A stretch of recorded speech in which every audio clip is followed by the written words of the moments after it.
Bioprosthetic aortic valve. Paliwanag mo. Ang bioprosthetic aortic valve ay isa pang tawag sa bioprosthetic heart valve. Madalas gawa ito sa pericardium ng baka o kaya slices ng heart valve ng baboy.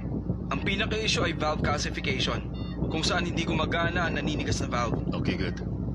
Magaling. Tatanggalin na yung RA cannula. Ikaw magdali. Marunong ka na, di ba?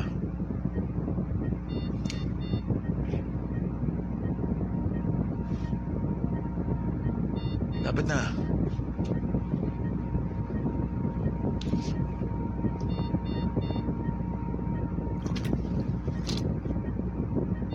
Sa unang practical anatomy class niya, pinagawa siya ng abdominal incision.